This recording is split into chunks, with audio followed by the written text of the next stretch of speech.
Hello guys, I hope आप सब ठीक होंगे। तो फाइनली जो वेट था पटवारी एग्ज़ाम को लेके, तो आखिरकार पेपर जो था पटवारी का वो ख़त्म हुआ आज अच्छी तरीके से। जेकेएसएसबी ने हेल्ड किया।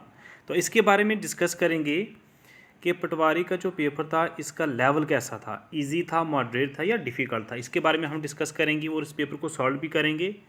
और क्या स्टूडेंट्स जो होंगे, मैक्सिमम स्टूडेंट इसमें क्वालिफाई करेंगे या नहीं करेंगे, इसके ऊपर भी हम डिस्कस करेंगे। तो लेट्स डिस्कस।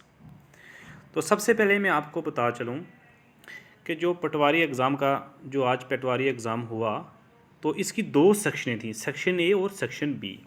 तो टाइम था 1 आवर और सेक्शन ए के अंदर रीडिंग यानी पैसेज था, इनको करना था, और सेक्शन बी के अंदर इनको एस्से लेटर वगैरह इनको करना था और ट्रांसलेट करना था उर्दू से इंग्लिश या इंग्लिश से उर्दू, इनको ट्रांसलेट करना था।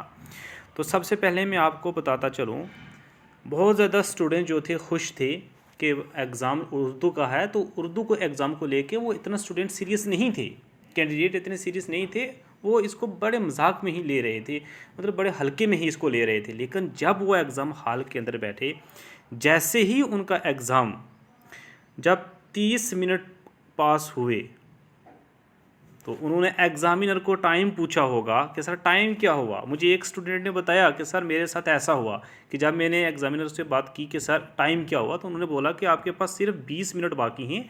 तो उस बंदे ने बोला कि सर मेरे जो अभी पैसेज ही कंप्लीट हुआ था, 20 मार्क्स का जो पैसेज था मेरा, अभी 20 मार्क्स का पैसेज कंप्लीट हुआ था। उसमें से भी एक जो जुज़ है, इसकी जो सब सेक्शन जो है वो रह रही थी मेरी।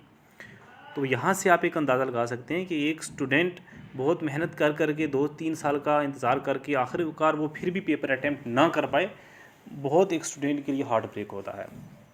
तो मैं आपको बताता चलूँ कि जो स्टूडेंट जिन्होंने पेपर अटैम्प्ट कर दिया है, ये मान के चल सकते हैं कि वो क्वालिफाई कर सकते हैं। तो बहुत ज़्यादा स्टूडेंट ऐसे हैं जिनका टाइम जो ज़्यादा से ज़्यादा जो कंज्यूम हुआ है वो पैसेज के अंदर हुआ है। रीडिंग के अंदर का सबसे ज़्यादा जो टाइम है, 30 से 40 मिनट जो हैं उनको रीडिंग पैसेज के अंदर लग गए।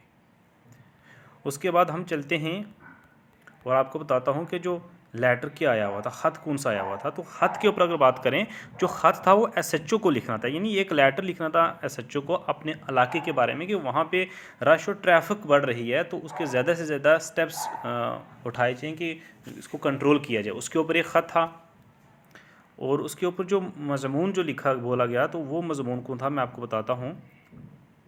सेहतमंदी के लिए वर्जिश की अहमियत और माहौलियाती आलूदगी। 10 मार्क्स का ये था और 10 मार्क्स का ये था। इंग्लिश में ये पूछा गया था टूरिज़्म पे, और ये उर्दू में है, तो इसको करना था आपको इंग्लिश में ट्रांसलेट। बट स्टूडेंट की चूक कहाँ पे हुई मैं आपको बताता चलूँ। स्टूडेंट जो ज़्यादा स्टूडेंट को परेशानी ये है, जो टाइम का उनको पता नहीं चला, तो वो मैं आपको बताता हूँ पैसेज। जो रीडिंग सेक्शन थी, बच्चों का ज़्यादा टाइम जो हो गया वो रीडिंग सेक्शन के अंदर चला गया, जिसकी वजह से बच्चों का ज़्यादा पेपर अटैम्प्ट नहीं हो पाया। अब स्टूडेंट पैसेज को लग गए। अब पैसेज करने के बाद स्टूडेंट के पास मिनिमम 20 से 25 मिनट का टाइम था उनके पास।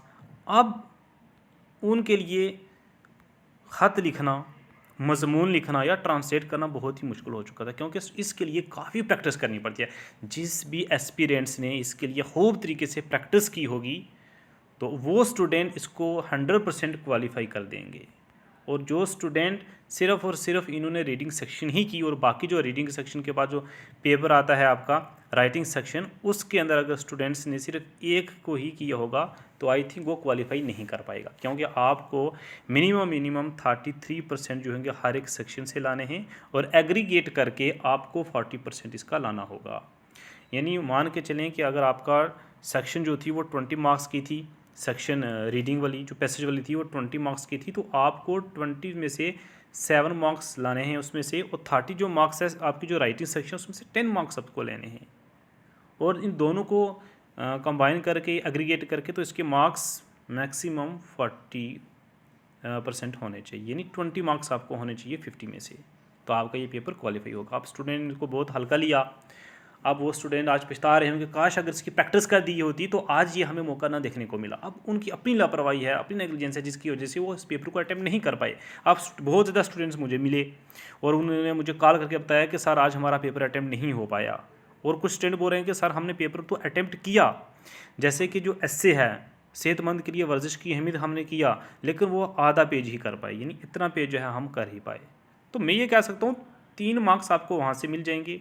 और ये जो जिसने ट्रांसलेशन की है 3 मार्क्स, जिसने भी एक पेज लिखा होगा 3 मार्क्स आपको यहाँ से मिल जाएंगे 6 मार्क्स। और जिसने लेटर लिखा होगा, लेटर अगर 10 मार्क्स का है, आपने आधा या एक पेज भी लिखा होगा, 5 मार्क्स से 6 मार्क्स आपको मिल जाएंगे। यानी आप मान के चल सकते हैं 10 से 12 मार्क्स के बीच में आपको मार्क्स मिल जाएंगे।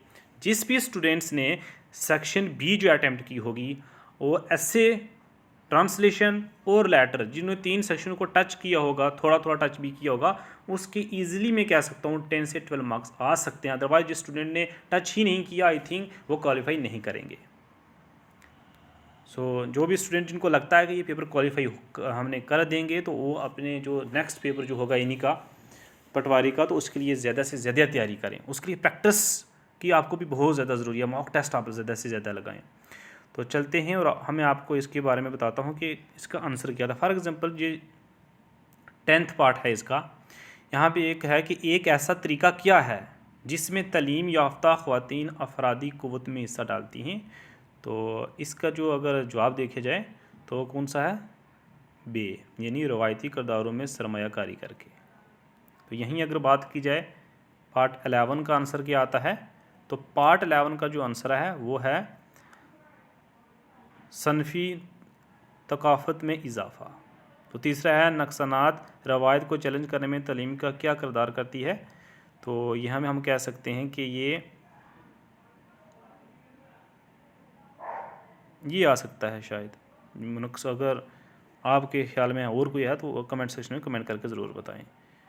तो आपके लिए एक और मैं आपको बता दूं, जैसे ये था पार्ट 14 था कि तालीम ख़वातीन की माली आज़ादी में किस तरह मावन करती हैं। तो इसका क्या जवाब आता है, तो किसी स्टूडेंट ने मुझे भेजा था कि सर इसका जो जवाब है वो आता है बी पार्ट, यानी माशी तकावत को तकवी देकर। तो कमेंट सेक्शन के अंदर आप कमेंट करें। तो जब ये स्टूडेंट, ये देखो SHO के नाम के हाथ, तो यहाँ पे सबसे पहले आपको क्या लिखना था, इम्तिहानी मरकज़ के बाद आपको लिखना था नीचे डेट क्या थी, 31 मार्च 2024। उसके बाद आपको क्या लिखना था, मकरमी SHO साहब आपको लिखना था। उसके बाद लिखना था अस्सलाम वालेकुम। उसके बाद आप ये नीचे लिख सकते थे, आपको ये बताना लाजमी था कि हमारे इलाके में रश और ट्रैफिक बहुत ज़्यादा दिन ब दिन बढ़ते जा रही हैं, जिसकी वजह से लोगों को बहुत तकलीफ़ का सामना करना पड़ रहा है। आप इस तरह से आप लिख सकते। तो जिस स्टूडेंट ने आधा पेज भी लिखा होगा लेटर के तौर पे, उसको कंक्लूड किया होगा लास्ट पे, तो उसको मार्क्स 10 में से 5 से 6 मार्क्स उसको मिल जाएंगे। तो अपने आने वाला जो एग्ज़ाम है पटवारी का, जो आप जिससे मेरिट बनेगा, तो उसके एग्ज़ाम के लिए आप ज़्यादा से ज़्यादा प्रिपेयर करें। So thank you, take care.